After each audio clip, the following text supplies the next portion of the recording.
Welcome back. Today we're jumping right into an explainer that decodes a huge mystery so many of us face every single day. Have you ever wondered why neurodivergent individuals, specifically folks with ADHD or ASD, seem to experience this profound, bone-deep fatigue that looks and feels completely different from typical tiredness? Well, today we are officially unlocking that mystery. We're using the brilliant insights of psychiatrist Dr. Sawa, who has broken down exactly how and why our brains drain energy in completely distinct ways. And we're going to map it all out for you right here. So I want you to picture this for a second. Do you ever come home, literally fall face first onto the couch? Maybe you're even still wearing your shoes and realize your social battery hasn't just dwindled, it has completely and entirely died without any warning whatsoever? You aren't just tired, you are empty. If you are nodding along with me right now, I want to completely validate that struggle. It's incredibly common, it is entirely real, and man, is it exhausting. But here's the secret. Why this sudden battery depletion happens depends entirely on how your specific brain is wired. Section 1. The Mystery of Fatigue. Okay, let's dive into this.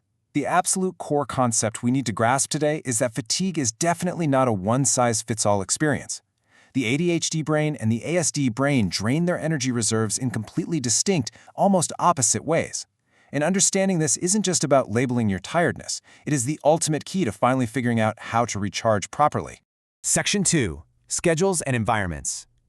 Let's move right into our first major area of contrast, how our day-to-day calendars and our physical surroundings actually impact our energy levels.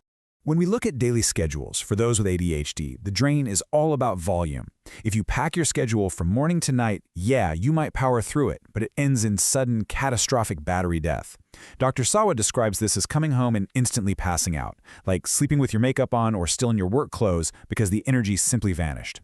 On the flip side, for those leaning toward ASD, it's not about the volume, it's the unpredictability. You could have an incredibly light schedule, but if a sudden health issue pops up or there's a last-minute change that disrupts the flow you expected, that causes a whiteout panic.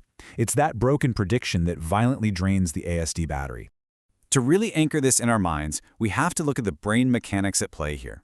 The ADHD brain basically gets fundamentally overwhelmed by processing a sheer volume of tasks and stimuli. It's like an engine running way too fast for way too long. Meanwhile, the ASD brain is this incredible prediction machine. It absolutely thrives on strict predictability and structure. So when that structure breaks, the brain has to expend massive amounts of emergency energy just to recalibrate, and that leads to immediate exhaustion. And this brilliantly illustrates how this plays out in our environments. An ADHD person will often actively seek out new places. They have that intense drive to go out. But once they're there, they get entirely overstimulated by the people and the excitement. They're essentially overacting until they completely crash. Conversely, an ASD person is drained by shifts in their physical environment. And we aren't talking about massive events here, we're talking about minor environmental changes, a new seating arrangement at the office, or having to move to a different department. Those subtle shifts force the brain to totally remap its surroundings, which is incredibly taxing. Section 3. Boredom versus hyperfocus. Let's transition into how focus, and the total lack of it, plays a massive role in neurodivergent fatigue.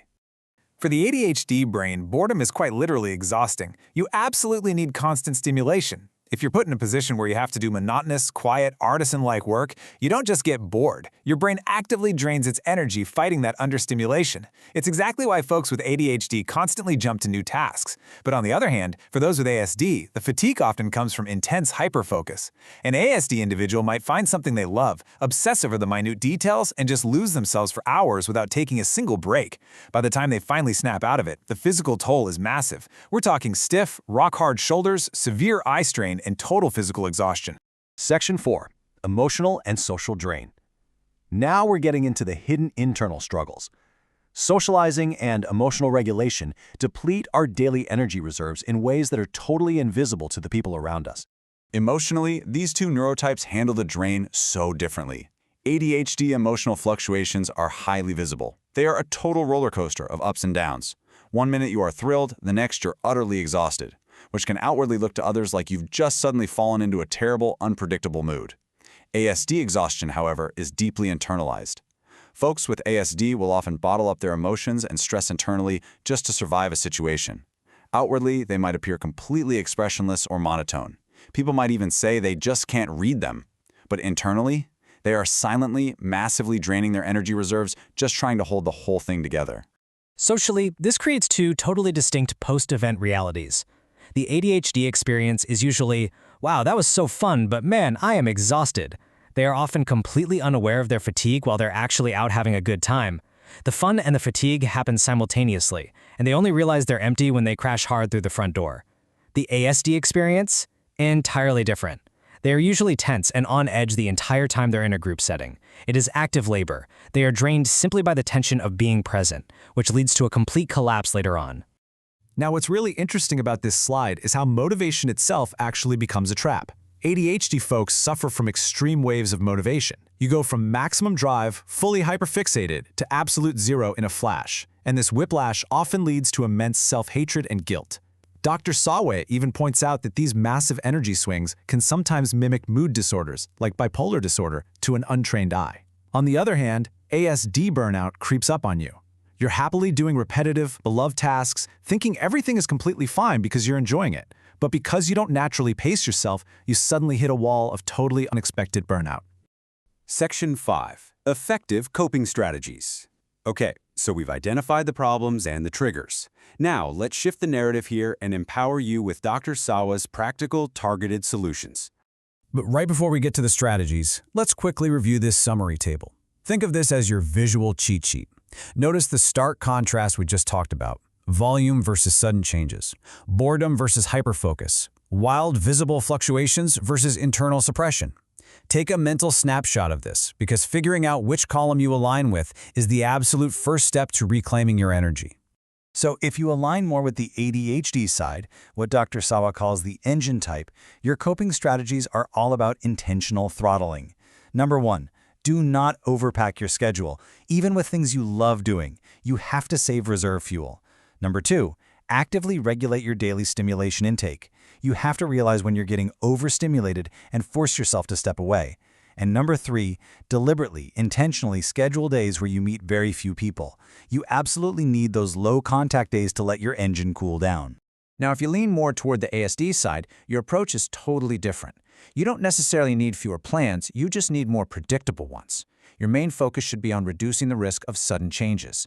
Build buffers into your schedule so that if something shifts, it doesn't cause a panic. And most importantly, you need to fiercely protect the pace at which you operate. Find that rhythm where you can truly be yourself without masking and guard that time with your life. Section 6. Living your own life. Let's bring this explainer to its emotional climax. Beyond the daily schedules and the coping mechanisms, there is a broader, deeply philosophical takeaway from Dr. Sawa's work that I think we all really need to hear. While publishing her third book, a book that finally stepped outside the bounds of traditional parenting advice, Dr. Sawa had this profound realization at the age of 42. She realized it is perfectly okay not to look happy. For years, she, like so many neurodivergent people, had spent her life masking, just totally exhausting herself to appear a certain way for society. Her ultimate advice to us is to let go of living for the eyes of others. Even if people look at you and think you're crazy, or they wonder what on earth you're doing, you have to shed that exhausting weight. And that brings us to this incredible quote from her. Let this sink in for just a moment. Life isn't about climbing someone else's mountain. It's about climbing your own. When you stop trying to conform to neurotypical standards of energy, socialization, and success, you finally stop climbing their mountain. Acknowledging how your brain uniquely functions is the ultimate coping mechanism. It allows you to finally chart a path up your own mountain. So I want to leave you with this. Look at your life, look at your calendar, and look at your daily fatigue.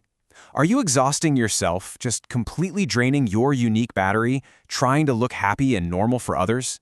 Or are you finally ready to protect your energy and start climbing your own mountain? Think about it. Apply these strategies we talked about today and start taking your energy back. See you next time.